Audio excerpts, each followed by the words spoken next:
ربنا آتنا في الدنيا حسنة وفي الآخرة حسنة وقنا عذاب النار.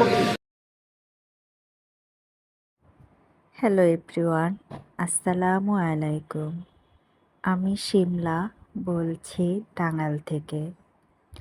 অসুস্থ থাকার জন্য কয়েকদিন হয় আপনাদের সাথে কোনো ভিডিও শেয়ার করতে পারছি না। পুরনো একটা ভিডিও নিয়ে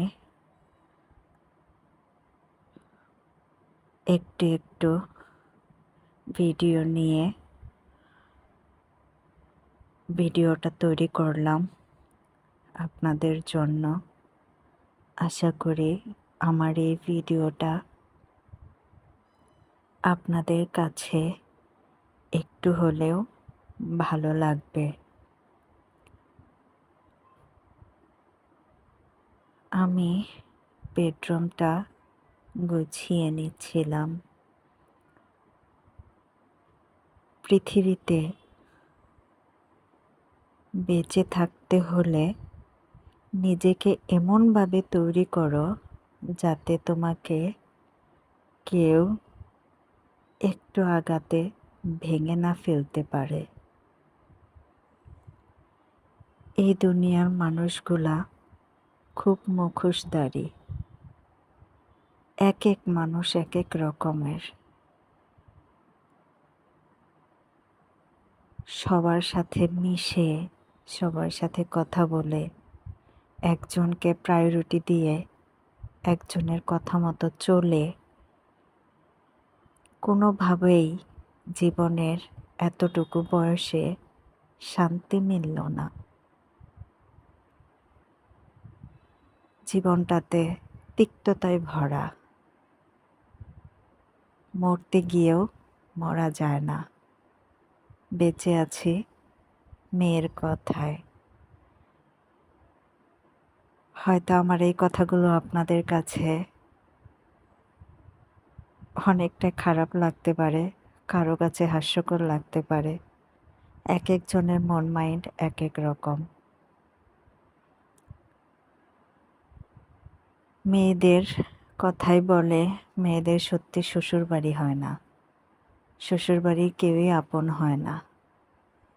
হাজব্যান্ড যতটাই আপন দেখাক না কেন, তারপরেও সে আপন নয়। একজন মেয়ে একাকিত্বটাই তার আপন। আমি মরতে গিয়েছিলাম।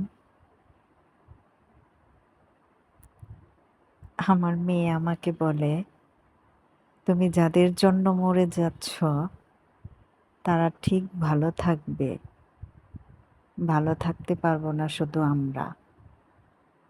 কথাটা কিন্তু সত্যি। মা ছাড়া সন্তানগুলা মানুষ খুব কষ্ট করেই হয়। মা যদি মারা যায়, সন্তানগুলা পরিপূর্ণভাবে বড় হতে পারে না বা সুন্দর মতো জীবন ডিজার্ভ করে না। যাই হোক, একা বাঁচতে চাচ্ছি। জানি না কতটুকু পারবো, তবুও আল্লাহর কাছে চাই একা যেন বাঁচতে পারি, কারোর সাথে থেকে না। আজ মরলে কাল হবে দুদিন, এটা আমিও জানি, কম বেশি সবাই জানে।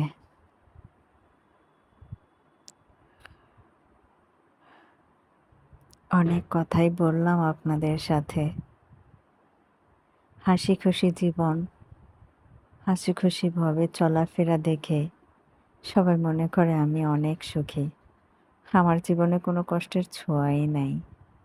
আসলে কি, যে যেখানে আছে সেই বলতে পারবে সে কতটা সুখী। আমরা তো অনলাইনের জগতে ভিডিও মেক করা হোক যে কোনো কিছু নিয়েই কাজ করা হোক না কেন, হাজার কষ্ট থাকলেও হাসি মুখে উপস্থাপনা করার চেষ্টা করি। অনেক কথাই বললাম আপনাদের সাথে, সবাই ক্ষমার দৃষ্টিতে দেখবেন। আজকের এই ভিডিওটা যদি আপনাদের কাছে একটু ভালো লেগে থাকে, লাইক কমেন্ট করে পাশে থাকবেন। আপনার একটা লাইক আমার এই ভিডিওটি অন্যকে দেখার সুযোগ করে দিবে। আমি সব কাজগুলো গুছিয়ে নিয়েছি, এক এক করে সব কিছুই করে তারপর আমি রান্নাটা করে নেব। রান্নায় রেখেছিলাম মশারির ডাল এবং মুরগির মাংস রান্না। এই ছিল আমার দুপুরের রান্নায়। সবাই দোয়া করবেন আমাদের জন্য, আমি যেন সুস্থ থাকি,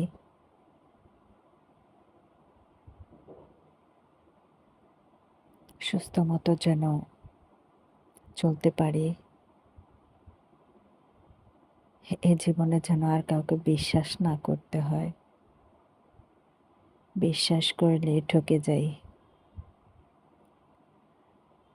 কারণ এখন মনে হয় আমি কারো বিশ্বাসের যোগ্যই নই। সবাই আমার বিশ্বাস নিয়ে শুধু খেলা করতে জানে।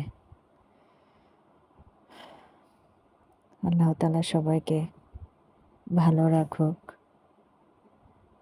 এই কামনাই। আমার ডাল রান্নাটা হয়ে গিয়েছে, এই ফাঁকে মুরগিটাও রান্না হয়ে গিয়েছে। সব কিছু রান্নাই কমপ্লিট।